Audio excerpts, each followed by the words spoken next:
Fréquemment, nous nous trouvons paralysés entre deux mondes, celui que nous voyons avec nos yeux naturels et celui que nous sommes appelés à percevoir avec les yeux de la foi.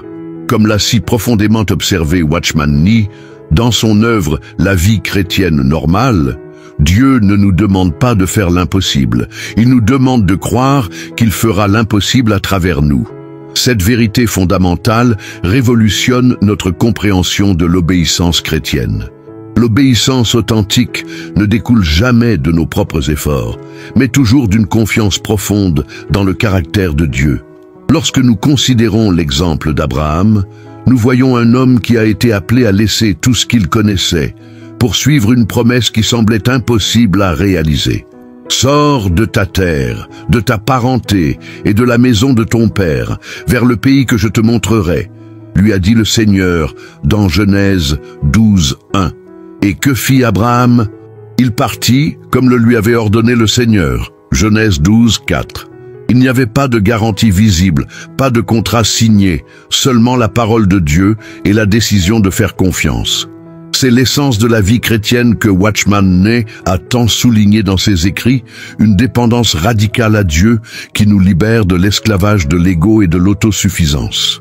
Lorsque nous faisons face aux défis du quotidien, un patron difficile, un conjoint qui ne comprend pas notre foi, un diagnostic médical préoccupant, les factures qui s'accumulent, ce qui détermine notre réaction n'est pas l'intensité de l'épreuve, mais la profondeur de notre confiance dans le caractère de Dieu.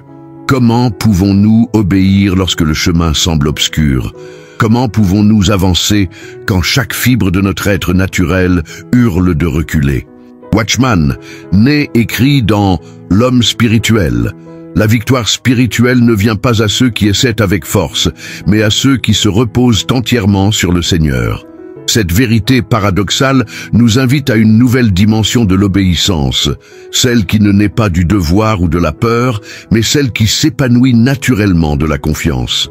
Pensez aux fois où vous avez hésité à obéir à Dieu.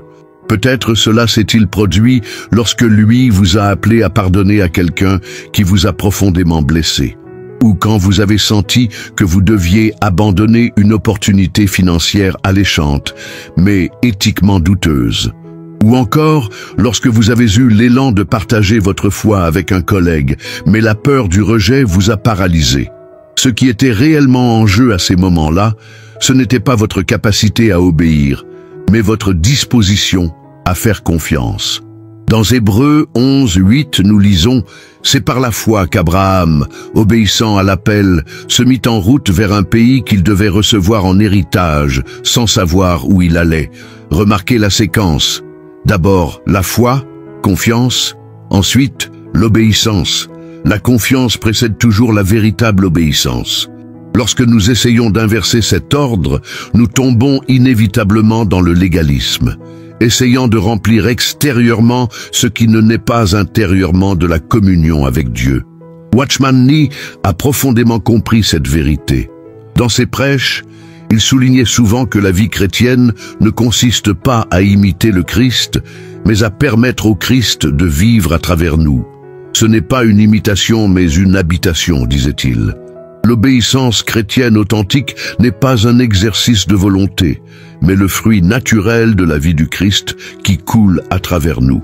Lorsque nous faisons face à des situations qui exigent l'obéissance, que ce soit le commandement d'aimer nos ennemis, de pardonner 70 fois 7, ou de nous renier et de porter notre croix, nous devons comprendre que Dieu ne nous appelle jamais à quelque chose sans nous équiper pour l'accomplir. Comme Paul l'a déclaré dans Philippiens 2:13, « Car c'est Dieu qui produit en vous le vouloir et le faire selon son bon plaisir. » Écrivez dans les commentaires, « Dieu est fidèle ». Si vous avez déjà vu ces promesses se réaliser dans votre vie, considérons les implications pratiques de cela. Quand le réveil sonne tôt le matin et que vous ressentez l'envie de consacrer ce temps à la prière et à la lecture de la parole, mais que le lit semble irrésistiblement confortable, qu'est-ce qui est réellement en jeu? Ce n'est pas seulement une question de discipline, mais de confiance. Croyez-vous vraiment que le temps investi dans la présence de Dieu sera plus satisfaisant et fructueux que ces quelques minutes de sommeil supplémentaires? La réponse en dit long sur le fondement de notre obéissance. Ou bien, lorsque Dieu met dans votre cœur le défi d'être généreux avec vos ressources financières, en donnant au-delà de ce qui semble confortable ou raisonnable. Ce qui est mis à l'épreuve n'est pas seulement votre générosité, mais votre confiance que Dieu est suffisant et fidèle dans ses promesses. Comme Jésus l'a dit en Luc 6, 38, « Donnez et il vous sera donné, une bonne mesure, tassée, secouée et débordante vous sera donnée. » Watchman Nee, au cours de ses années de ministère, soulignait souvent que notre plus grande barrière à l'obéissance n'est pas les circonstances extérieures, mais notre incrédulité intérieure. En des temps de persécution en Chine, il a lui-même vécu cette réalité, restant fidèle à l'appel de Dieu, même lorsque cela lui coûtait la liberté, et finalement, la vie elle-même. Son obéissance n'était pas le fruit d'un héroïsme personnel, mais d'une profonde confiance dans le caractère et les desseins de Dieu. Il y a une histoire sur Watchman Nee qui illustre parfaitement ce principe. Un jour, alors qu'il prêchait dans un petit village, un groupe de personnes hostiles au message de l'Évangile a interrompu la réunion par des menaces. Alors que beaucoup étaient terrifiés, Nee est resté calme et a continué sa prédication. Plus tard, lorsqu'on lui a demandé comment il avait pu rester si posé face au danger, il a simplement répondu: « Lorsque nous connaissons réellement Dieu, nous comprenons que rien ne peut nous arriver sans sa permission, et tout ce qu'il permet est pour notre bien et pour sa gloire. » Ce n'était pas une réponse théorique, mais le témoignage de quelqu'un qui avait approfondi sa confiance en le caractère de Dieu, au point que cette confiance déterminait ses réactions, même dans des circonstances extrêmes. C'est cette qualité de confiance qui transforme l'obéissance d'un fardeau lourd en une réponse naturelle et même joyeuse. Comme le psalmiste l'a déclaré, « Je prends plaisir à faire ta volonté, ô mon Dieu, ta loi est dans mon cœur. » Psaume 48. L'obéissance devient agréable lorsqu'elle découle d'un cœur qui connaît et fait confiance au caractère de Dieu. Cette vérité a de profondes implications pour notre marche quotidienne avec Christ.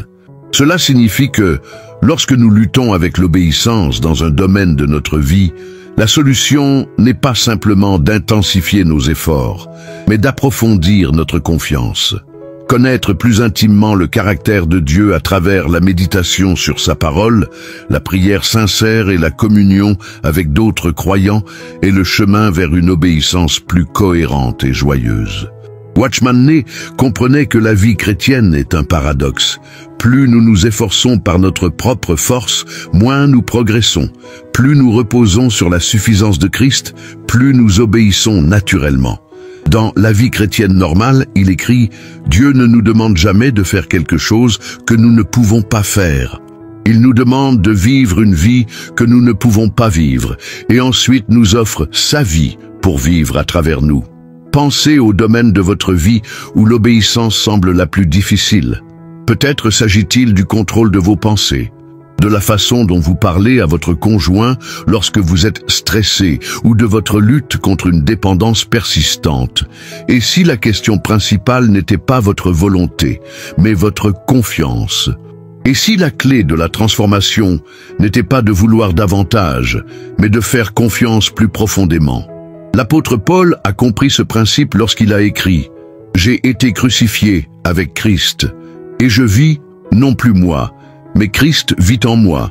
Et la vie que je vis maintenant dans la chair, je la vis par la foi au Fils de Dieu, qui m'a aimé et s'est livré lui-même pour moi. » Galates 2, 20.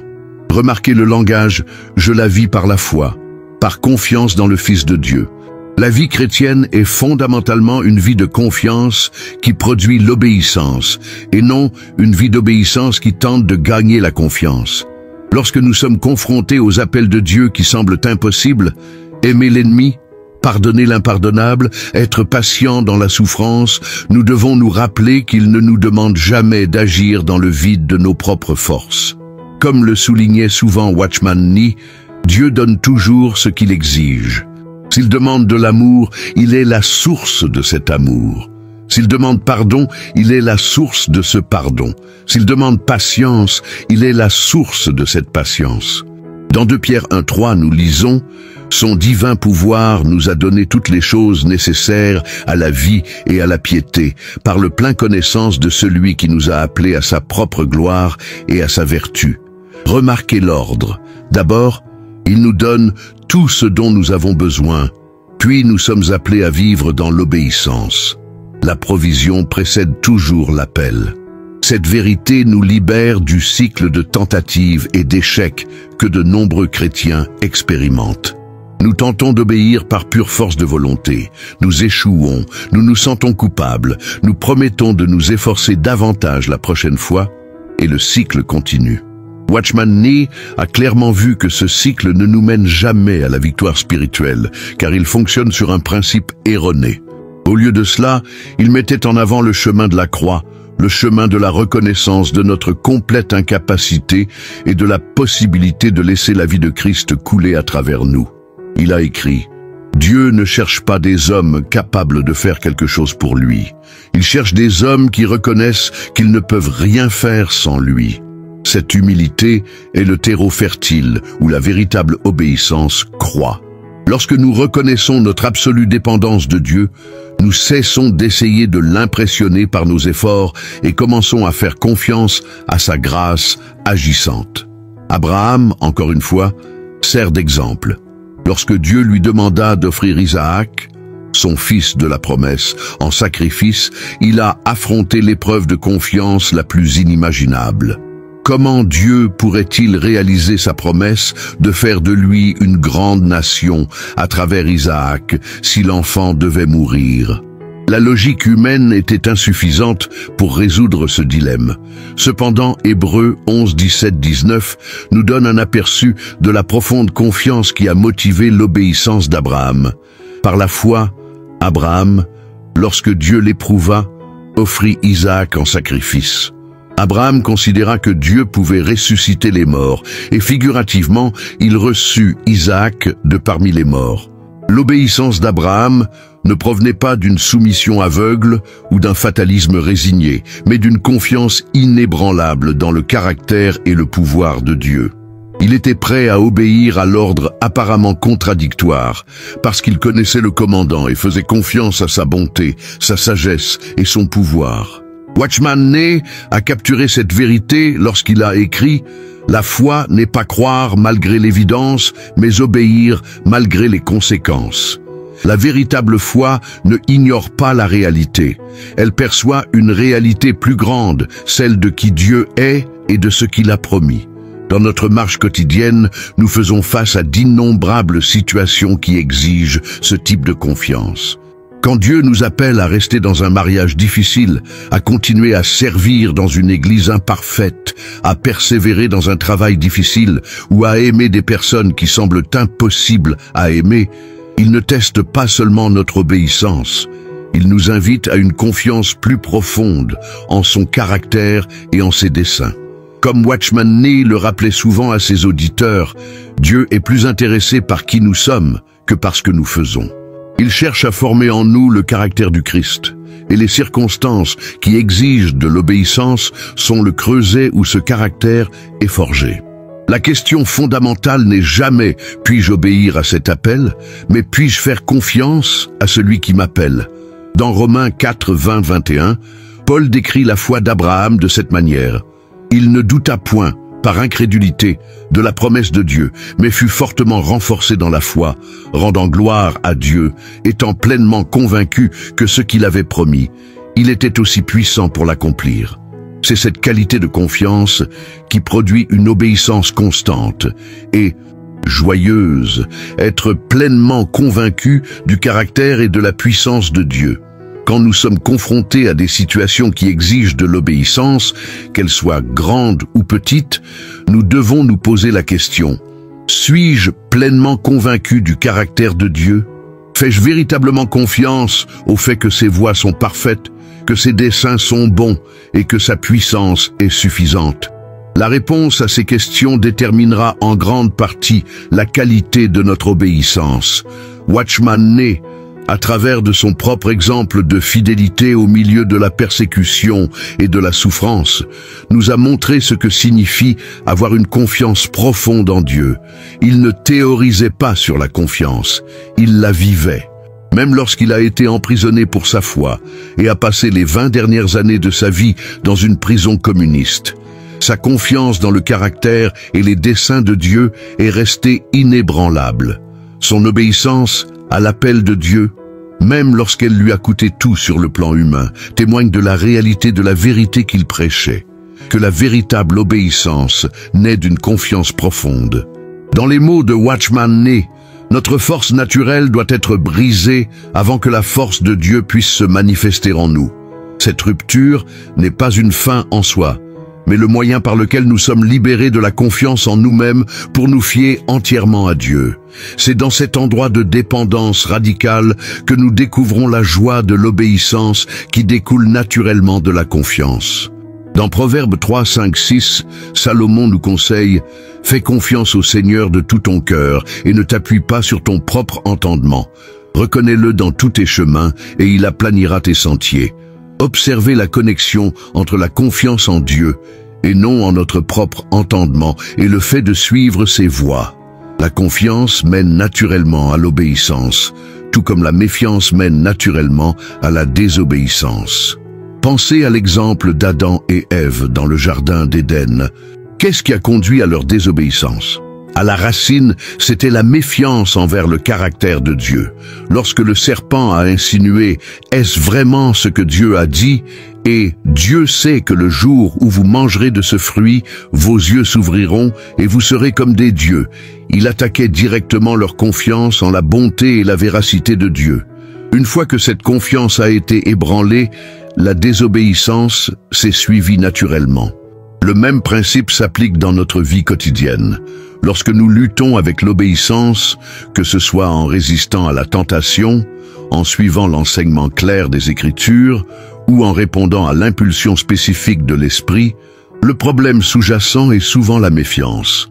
Nous ne sommes pas entièrement convaincus que le chemin de Dieu est réellement le meilleur, que ses promesses sont totalement fiables ou que son pouvoir est complètement suffisant. Watchman Nee a compris que la vie chrétienne victorieuse ne vient pas en luttant plus ardemment, mais en ayant confiance plus profondément. Dans L'homme spirituel, il écrit « La victoire n'est pas de soumettre le péché, mais de faire confiance au conquérant. Le moment où nous arrêtons de lutter et commençons à faire confiance est l'heure de la victoire. » Cette vérité a des implications révolutionnaires pour notre compréhension de l'obéissance chrétienne. Cela signifie que lorsque nous luttons avec des schémas persistants de désobéissance, la solution n'est pas principalement comportementale, mais relationnelle. Nous devons connaître Dieu plus profondément, sa nature, son caractère, ses promesses, et permettre à cette connaissance de transformer notre confiance. Comme Watchman Nee l'a souvent souligné, connaître Dieu, c'est se fier à lui. Dans Jean 15, 5, Jésus dit « Je suis la vigne, vous êtes les sarments. Si vous demeurez en moi et moi en vous, vous porterez beaucoup de fruits. Sans moi, vous ne pouvez rien faire. » L'obéissance fructueuse ne vient pas d'un effort accru, mais d'une communion plus intime.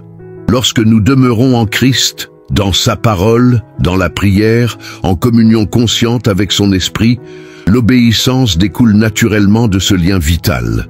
Considérez les aspects de votre vie où l'obéissance semble la plus difficile. Peut-être est-ce dans la maîtrise de votre tempérament, dans le contrôle de vos pensées ou dans l'amour sincère pour des personnes difficiles. Et si, au lieu de simplement essayer de réprimer les comportements négatifs ou de forcer les comportements positifs, vous consacriez du temps à mieux connaître le caractère de Dieu dans ces domaines spécifiques? Comment votre confiance en lui croîtrait-elle si vous méditiez sur sa patience infinie lorsque vous luttez contre la colère, sur sa sainteté lorsque vous luttez avec des pensées impures, ou sur son amour sacrificiel lorsque vous devez aimer les autres? Watchman Nee comprenait que la transformation spirituelle se produit de l'intérieur vers l'extérieur, et non de l'extérieur vers l'intérieur. Dans ces mots, le Seigneur ne cherche pas à améliorer l'homme naturel, il prévoit de le recréer. Cette recréation intérieure, cette transformation par le renouvellement de l'esprit, comme Paul l'exprime dans Romains 12:2, est ce qui produit une obéissance à la fois cohérente et joyeuse. Dans 2 Corinthiens 3:18, nous lisons « Et nous tous, qui à visage découvert contemplons la gloire du Seigneur, nous sommes transformés en la même image, de gloire en gloire, comme par le Seigneur, qui est l'Esprit. » Notez le processus. Nous contemplons la gloire du Seigneur, nous connaissons et faisons confiance à son caractère, et nous sommes transformés à l'image du Christ.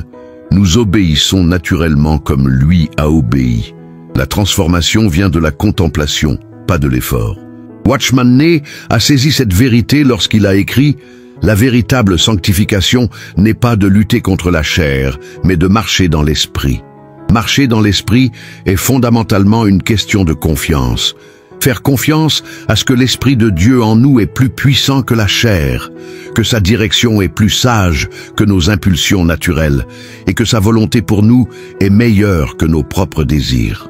Cette confiance n'est pas une conquête instantanée, mais elle se développe à travers une relation continue avec Dieu. Comme toute relation humaine, notre confiance en Dieu s'approfondit à mesure que nous le connaissons plus intimement, à travers sa parole, la prière, la communion avec d'autres croyants et les expériences de la vie où nous voyons sa fidélité à l'œuvre. Watchman Nee soulignait souvent que notre croissance spirituelle suit le modèle de la mort et de la résurrection exemplifié par Christ. Il y a une mort à la confiance en nous-mêmes, qui précède la vie de confiance en Dieu.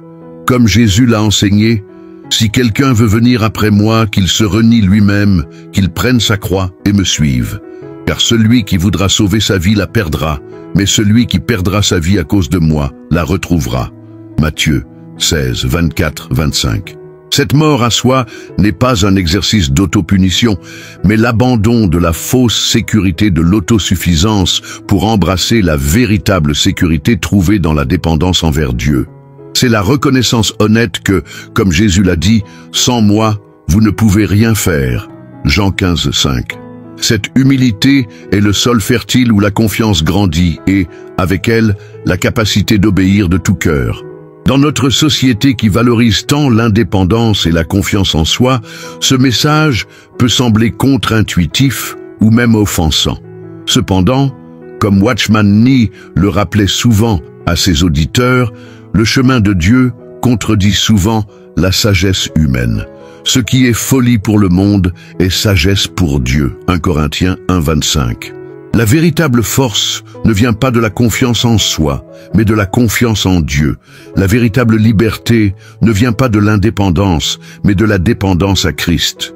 Lorsque nous sommes confrontés à des situations qui exigent l'obéissance, que ce soit résister à une tentation, suivre un appel difficile ou simplement persévérer dans des circonstances éprouvantes, la question fondamentale est « En qui ou en quoi plaçons-nous notre confiance ?» Si nous comptons sur notre propre force, notre sagesse ou notre bonté, notre obéissance sera instable au mieux et inexistante au pire. Mais si notre confiance est fermement ancrée dans le caractère immuable de Dieu, notre obéissance découlera naturellement d'un cœur convaincu que ses voies sont parfaites et que ses promesses sont sûres. Comme l'a si éloquemment exprimé Watchman Nee, la victoire n'appartient pas aux forts, mais aux faibles qui connaissent leur faiblesse et font confiance à Dieu. C'est la gloire de l'Évangile que notre obéissance ne dépend pas de notre force, mais de la force du Christ en nous. Comme Paul en témoigne, c'est pourquoi, pour l'amour du Christ, je me réjouis dans les faiblesses, les insultes, les besoins, les persécutions, les angoisses. Car lorsque je suis faible, c'est alors que je suis fort. 2 Corinthiens 12, 10. Aujourd'hui, je veux vous encourager. Si vous avez du mal avec l'obéissance dans un domaine de votre vie, peut-être que le problème n'est pas un manque de discipline ou d'engagement, mais un manque de confiance. Peut-être essayez-vous d'obéir par pure volonté, au lieu de laisser votre obéissance découler naturellement d'une confiance profonde dans le caractère de Dieu. Faites-vous confiance que Dieu est bon, même lorsque ses commandements semblent restrictifs? Avez-vous confiance qu'il est sage, même lorsque ses voies semblent incompréhensibles? Avez-vous confiance qu'il est puissant, même lorsque l'obéissance semble impossible par vos propres forces? Ce sont les questions fondamentales qui déterminent la qualité de notre obéissance. Tout comme Abraham, nous sommes appelés à faire confiance au caractère de Dieu plus qu'à la logique de ses demandes. Comme Watchman Nee l'a tant de fois souligné, la vie chrétienne ne consiste pas principalement à faire, mais à connaître. Connaître Dieu si profondément que nous lui faisons confiance implicitement. Et de cette confiance découle naturellement une obéissance qui n'est pas un fardeau, mais une joie. Dans 1 Jean 5,3, nous lisons « Car l'amour de Dieu consiste à garder ses commandements, et ses commandements ne sont pas pesants. » Pourquoi ne sont-ils pas pesants? Parce que lorsque nous connaissons vraiment et faisons confiance à Dieu, l'obéissance n'est pas une imposition extérieure, mais l'expression naturelle d'un cœur qui est en harmonie avec lui. Comme Jésus l'a dit, « Mon fardeau est léger » Matthieu 11,30. L'obéissance devient un canal par lequel nous témoignons et expérimentons le pouvoir divin, agissant en nous et à travers nous. Ce n'est pas quelque chose que nous faisons pour Dieu, mais quelque chose que Dieu fait à travers nous lorsque nous lui faisons entièrement confiance. Comme l'a écrit Watchman Nee, l'œuvre de Dieu est réalisée par ceux qui connaissent leur propre impuissance et l'omnipotence de Dieu. En concluant cette réflexion, j'aimerais vous laisser avec un défi et une promesse. Le défi est le suivant. Identifiez un domaine de votre vie où l'obéissance a été difficile et prenez le temps de connaître plus profondément le caractère de Dieu dans ce domaine spécifique. S'il est difficile de pardonner, méditez sur la miséricorde de Dieu. S'il est difficile d'être généreux, réfléchissez à l'abondante provision de Dieu.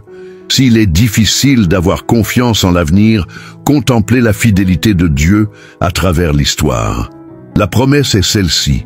Au fur et à mesure que votre confiance en Dieu grandit, votre obéissance deviendra non seulement plus consistante, mais aussi plus joyeuse. Comme David l'a exprimé dans le psaume 37, 4, « Fais de l'Éternel tes délices, et il te donnera ce que ton cœur désire. » Lorsque nous trouvons notre plaisir en Dieu, lorsque nous le connaissons et lui faisons confiance profondément, nos désirs s'alignent de plus en plus avec les siens, et l'obéissance ne devient pas un devoir, mais un bonheur. C'est la vie chrétienne que Watchman Nee non seulement a enseigné, mais a également exemplifié, une vie de confiance radicale qui a produit une obéissance consistante, même dans des circonstances extrêmement difficiles. Comme il l'a lui-même écrit, le but de Dieu n'est pas que nous fassions quelque chose pour lui, mais que nous lui permettions de faire quelque chose à travers nous. N'oubliez pas, la véritable obéissance n'est pas le résultat d'un effort intense, mais d'une confiance profonde. C'est lorsque nous connaissons véritablement qui est Dieu que nous pouvons lui faire entièrement confiance, croire à tout ce qu'il dit et obéir joyeusement à ce qu'il ordonne. Comme Abraham, qui a eu confiance même sans tout comprendre, nous sommes appelés à faire confiance au caractère de Dieu plus qu'à la logique de ses demandes. Et quand nous le faisons, nous découvrons la vérité de ce que Watchman Nee a enseigné, que Dieu fournit toujours la grâce pour obéir à ceux qui font confiance à sa bonté, sa sagesse et son pouvoir. Si ce message a touché votre cœur aujourd'hui, je veux vous inviter à un moment de réflexion. Peut-être que vous êtes arrivé ici en cherchant des réponses pour vos luttes avec l'obéissance, ou peut-être que le Saint-Esprit a utilisé ces mots pour éveiller en vous une nouvelle compréhension de la connexion vitale entre confiance et obéissance. Si vous avez senti Dieu parler à votre cœur à travers ce message, faites-le moi savoir en laissant un commentaire. Faire confiance pour obéir. Ce simple geste ne m'aide pas seulement à savoir que le message vous a atteint, mais peut également encourager d'autres qui traversent des luttes similaires. Rappelez-vous que nous sommes ensemble dans ce chemin de foi. Si cette réflexion inspirée par les enseignements de Watchman Nee vous a été significative, partagez-la avec quelqu'un qui pourrait se battre avec des questions d'obéissance et de confiance. Et si vous souhaitez approfondir ces principes, je vous recommande de chercher les œuvres originales de Watchman Nee, telles que La vie chrétienne normale et L'homme spirituel. Des trésors de sagesse spirituelle qui continuent à transformer des vies des décennies après leur publication. Nous avons une autre vidéo qui complète parfaitement ce thème, explorant comment appliquer ces principes de confiance dans des situations spécifiques de la vie. Cliquez sur le lien qui s'affiche maintenant pour poursuivre ce voyage de découverte spirituelle. Que Dieu bénisse abondamment votre cheminement de foi alors que vous apprenez à faire plus confiance pour obéir plus joyeusement. Écrivez dans les commentaires « Je fais confiance au pouvoir de Jésus » si vous croyez qu'il peut accomplir des miracles dans votre vie. Partagez cette vidéo bénie afin qu'elle puisse toucher et aider d'autres personnes comme vous et moi. Vous souhaitez approfondir encore plus votre foi et votre prière? Téléchargez notre e-book exclusif sur comment renforcer votre spiritualité aujourd'hui. Le lien est dans les commentaires ci-dessous. N'oubliez pas de cliquer sur le bouton « S'abonner » si vous ne l'avez pas encore fait. Je vous remercie de tout cœur de faire partie de notre communauté de foi. Si vous souhaitez soutenir un peu plus notre chaîne, envisagez de devenir membre de notre chaîne. Je vous laisse ici 2 autres vidéos pour que vous puissiez continuer votre quête spirituelle et votre croissance dans la foi. Merci et que Dieu bénisse chacun d'entre vous. À bientôt.